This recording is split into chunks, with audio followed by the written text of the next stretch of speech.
Vipi huyu ugonjwa unamaliza nao miaka mingapi? Miaka mingi kuanzia 2016, 2017. Nisha jaribu kufanywa matibabu, nimezunguruka hospital zote Buja. Hadi nimerudilia kila hospital. Cha kwanza mimi sina rafiki. Rafiki yangu ni wazazi wangu na wandugu zangu. Sina rafiki. Ishawahi kunitokea ningali secondary, pumzi ikawa ndogo. Nikafikia hospitalini, nikashtuka tu niko hospitalini, niko muma oxygen.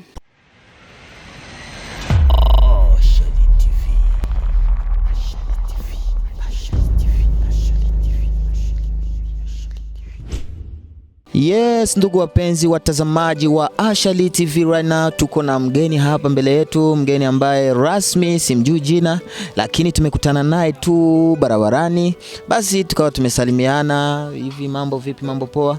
Basi tukawa amehitaji tuzungumze mawili matatu. Na mimi pia kama kawaida yangu siwezi nikamuona mtu alafu nikose kumuongelesha mawili matatu. Kwa hiyo acha niongee naye. Sister, mambo vipi? Poa. Kwa majina wanakuita nani? Kwa majina naitwa Nduwayezu Pamela. Wakisema Nduwayezu, bimaana hiyo Nduwayezu ni Kirundi. Kwa nini umeniambia nisikuhoji kwenye Kirundi?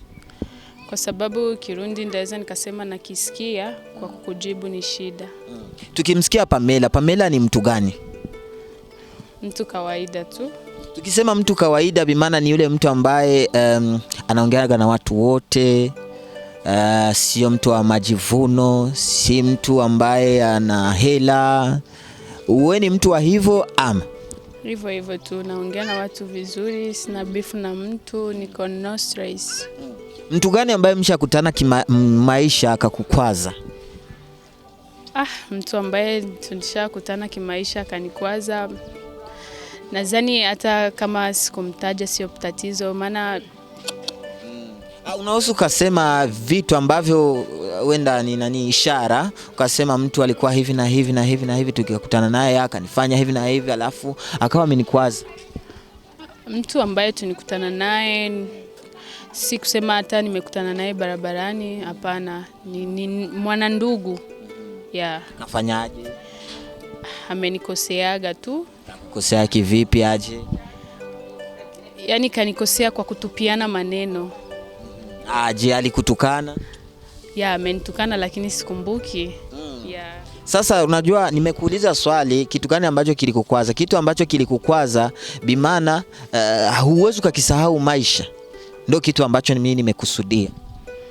Kitu ambacho kimenikwazaga, tunijibishanaga maneno mengi.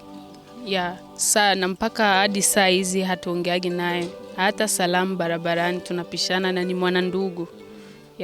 Pamela, nahitaji kujua historia yako kiufupi. Kwa sasa tupo tunazungumza.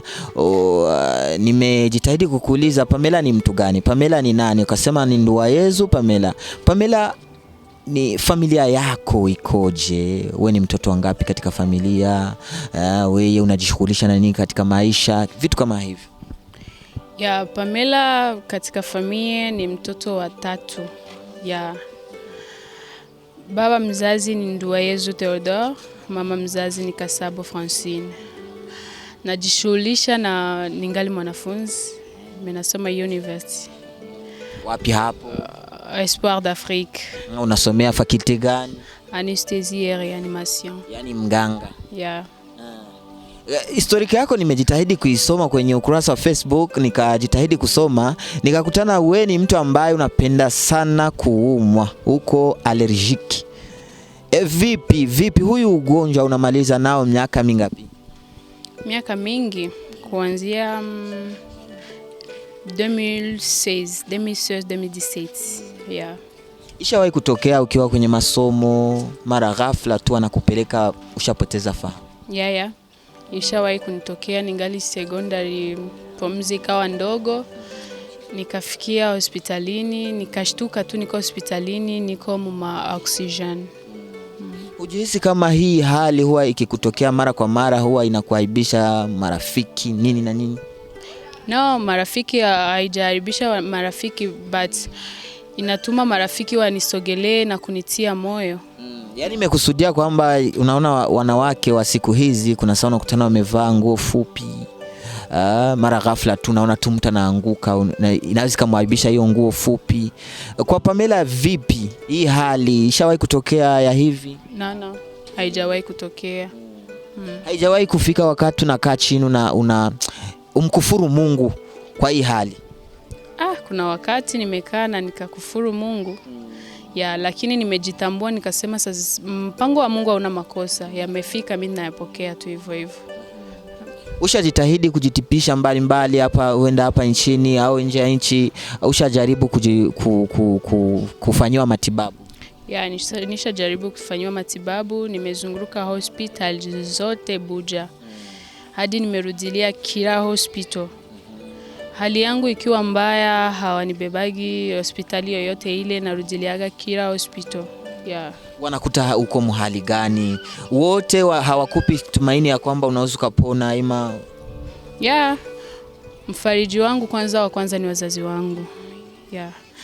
En plus tukifika kwa hospitali, waganga wananitunza, wanajaribu gisi ipasavyo na wananiambia utakuwa sawa.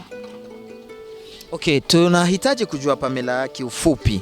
Unajua kila mtu kuna sana kwa yuko anafanya kazi zake, uko mwanafunzi unasomea anestesia katika via kawaida. Tunahitaji kujua unakuwa uko mvitu gani ukitoka huko? Unakuwa muimbaji, unakuwa muigizaji, unakuwa nini hasatan? Mimi naweza nikasema nimekuaga muimbaji. Lakini kwa sababu ya ukosefu wa pumzi nikakuwa sasa vile nimesimamisha. Parce que siwezi nikaimba plus de 3 chansons. Pumzi zinakuwa ndogo. Na mara nyingi huwa ukiimba, ukiforce kwa kuimba lazima tu udondoke chini? Hapana, sijawahi dondoka chini. Ushajaribu mara ngapi? Mara 2. Na hiyo kujaribu usiku na nikuya sasa vile sizani. Nafika na kuwa gravement malade. C'est pourquoi nini stopé kwanza. Pamela, watu wengi katika hali ya ugonjwa huenda watu wanakuwa wakiwa matatizo kama haya yako, kuanguka au kuugua kila mara hospitalini. Watu wengi huwa wanawasusa. Je, kwako vipi? Cha kwanza mimi sina rafiki. Rafiki yangu ni wazazi wangu na wandugu zangu. Sina rafiki. Aya, tukitoka katika marafiki, je, Pamela, najua ushakuwa mtu mkubwa sana, kuna saa unaweza kaingia kwenye mapenzi na nini, watu kupendana. Je, kwako vipi? Ushawahi wanaume wakija, wanakuja? Wanaweza wakaja na mimi nikawaambia no time. Haujawahi kupata tetesi ya kwamba kuna wanaume huwa wanakususa ima wanakupuza kutokana na hayo maradhi? No, sijapata. Masikilizo. Okay, turudi katika hizi kazi zako za anesthesia, tuingie katika kutazama mbali future. Pamela, hii kazi unaona wewe kwako utaitendea haki kivipi, hii kazi ambayo kunaisomea kwa sasa? Ndaitendea haki sababu hata sasa nishaanza kuitendea haki. Unaweza kumtibu mtu? Ndio. Kama sio kosa, unaweza kutuibia asiri. Ule wakati mtu anakuwa yuko mu operation ni wapi? Mu block. Mtu mnamsinzilizaga vipi? Waganga wanakuaga na masiri, hata wakiandika wanaandika vitu ambavyo havisomeki. Kwanza mimi nataka nijue unaanzia hiyo siri. Kwa nini waganga mnaandika vitu vyenye havisomeki? Cha kwanza ni miandishi, sio kila mtu anaweza karudilia. Kwa hiyo kwa mganga kuna saa mnasomesha hiyo, wanawasomesha kisi unaweza kuandika? Kwa nini sasa? Kila kazi ina siri yake. Kila kazi ina siri yake. Haijawahi kutokea unakutana kwa mfano mganga anakuandikia madawa, alafu hiyo madawa ukipeleka kwa mganga yani kupeleka pale kwa farmasi, unakutana hawawezi kubisoma, wanakuambia hivi vitu hatujui kubisoma? No, anapashwa ajue kubisoma paske hata mganga anipunguza mwandishi, lakini anajua ninipunguza mwandishi nikifika ku pharmacy batabisoma tu. Na kama bakupata dawa, mganga natiaga dawa, akitia dawa nasema hii niko na suspect bawezi bakaipata, natia dawa fulani. Ndo kode, yani kode zenu. Aya, turudulie sasa katika kumsinzilisha mtu. Vipi pale? Tupe formula ya pale. Siri kubwa sana. Bon, kwa kumsinzilisha mtu nasema japo kidogo tu. Ni shindano tu na serenge, unatia anestesi dawa yayo, unampiga kumgongo na mtu anasinzia. Mbona nasikia mara nyingi wanasema kama zile dawa kikudunga kweli kweli, kuna saa mtu awe mlemavu, panakuwa pametokea nini? Kama umezidisha dose. Na utajuaje kama umezidisha dose? Cha kwanza, kama umezidisha dose sana, mtu anafariki. Kama ukuzidisha dose sana, anawa mlemavu, hata ikaaga, hata shimamaga. Ile kumuongelesha ile sana maliza kumdunga kile kishindano na muongelesha mara ghafla anapelekwa na usingizi. Mnakuwa mna treat kitu gani mgonjwa? Ça dépend na magonjwa nikia nayo. Kikijua ni magonjwa, exemple mfano mafafa. Tunakuwa tuniprepare deja yote tutamtibu navyo. Ça dépend na magonjwa hapo. Mgonjwa gani ashawahi kukushtua? Unajua kwa mganga wanaweza wakaleta watu tofauti, kuna unakutana ni vidonda. Kuna mgonjwa gani ashakushitua kabisa ukamuona wewe mwenyewe mwili mzima kasisimka? Mgonjwa ambaye amenishtua ni mgonjwa wameleta hapa majuzi tu. Msal dope akaingia, yani amekuja iko tabani. Paka unamwangalia macho ya mwanadamu unasema huyu kesho hafiki. Aniingia msal dope na iko oxygen. Bado sijamgusa, ningali navala gant, mtu akakufa. Alikuja kwa probleme ya mafafa.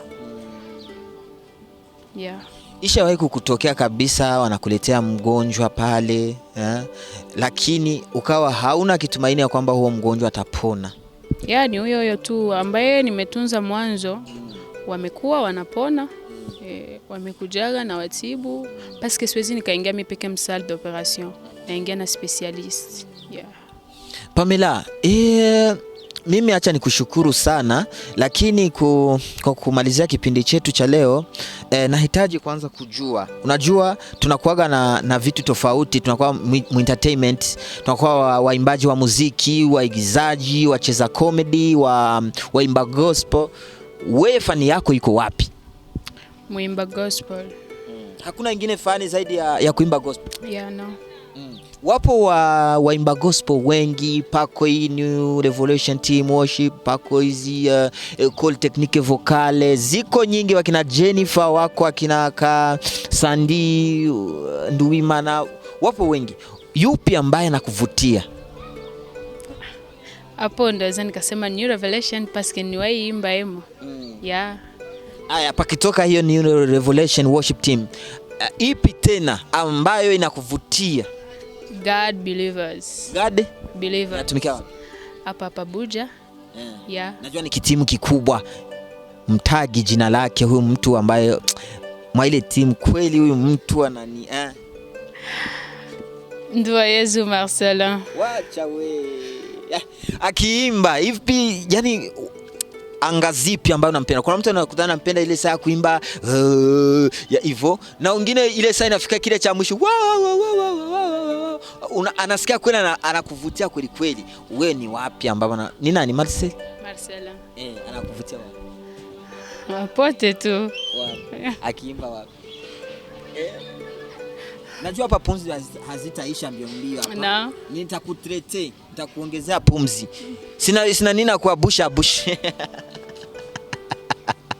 Au juu vile nani ya inspiration bush na kuongezea pumzi. Unaweza kutuimbia kipande kadogo, najua pumzi haitaisha. Kipande cha wimbo God Believers ubia yenyewe nataka tu. Kama nataka wimbo wa God Believers. What a beautiful name it is. What a beautiful name it is. The name of Jesus Christ my King. What a beautiful name it is. Nothing compares to this. What a beautiful name it is, the name of Jesus.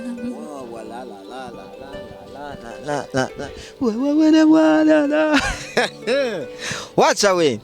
Bana, acha nikupongeze sana. Unajua kama kuna kipaji cha kuimba. Ushawahi kukaa chini unasema yeye Mungu wangu, kwa nini mimi nimekuwa hivi? Najua aimba lakini juu ya ugonjwa wangu wa pumzi, kwa nini mimi? Ishawahi kufika hiyo? Hadi na mafungo. Nafunga. Nikimuomba Mungu. Yaani ya kufungulia maradhi yaishe. Lakini unaona mabadiliko yoyote katika siku zinavyokwenda? Unaona mabadiliko? Mabadiliko yapo kwa kusema kutembea lakini sina pumzi ya kuimba. Pole sana. Acha nikushukuru sana Pamela. Asante na nyinyi. Ulikuwa unaenda wapi? Mimi nilikuwa naenda katika kilio, kuna msiba tumepata. Nilikuwa mwimbaji katika kundi New Revelation Worship Team. Tunikosa mtu ambaye anaitwa Blandine, umoja msisi. Pole sana. Ndio nilikuwa naelekea katika kilio. Okay, ndio hivyo mipango ya Mungu, kazi ya Mungu haina makosa. Na imani ya kwamba Mungu amemweka mahala pazuri. Kwa hiyo sasa acha nikushukuru sana, na mimi siku nyingine nikikuhitajia kwenye Ashali TV utatuitika. Neno kwa wapenzi ambao wako wanatufuatilia muda huu Ashali TV, ambao wanakusikiliza kwa sasa, neno moja ili tuende kumalizia kipindi chetu. Neno moja, ninawashukuru sana. Sina zaidi. Ndio. Okay. Ilikuwa ni mwalikwa wetu. Ni mwalikwa wetu au ni nani? Mwalikwa hakuna tata. Mwalikwa wetu tumemwalika ndani ya kipindi chetu hapa ndani ya mjengo wa Ashali TV. Tukao tunapita pita kutafuta habari. Basi tukao tumempata mwanadada mrembo kabisa, mwimbaji wa gospel, lakini kuna tatizo la pressure. Tunamuomba Mwenyezi Mungu amwekee. Ndo pressure na pumzi ni vitu viwili tofauti. Ni vitu viwili tofauti. Bimaana mtu mwenye pumzi na pressure sio roho. Kuna wengine unakutana ni roho, anaumwa roho, lakini mimi siumi roho. Yaani wewe ni mapumo. Uko na kapumo kamoja? Sipa. Sijui. Utosoma. Poleni sana. Jamani, nawashukuru ni ndugu wapenzi wa Ashali TV. Basi tukutane siku nyingine. Leo tuko kwenye Kiswahili, mtusamehe. Tuko tunajitest kama Kiswahili tuko vizuri, lakini nimesikia niko vizuri kwenye Kiswahili. Niko strong. Wacha we. Usinambii. Hala bash. Bwana, tuko vizuri. Cameraman Bogar, niko na cameraman wetu Bogar, akikupiga box moja mkinywa unasambuka.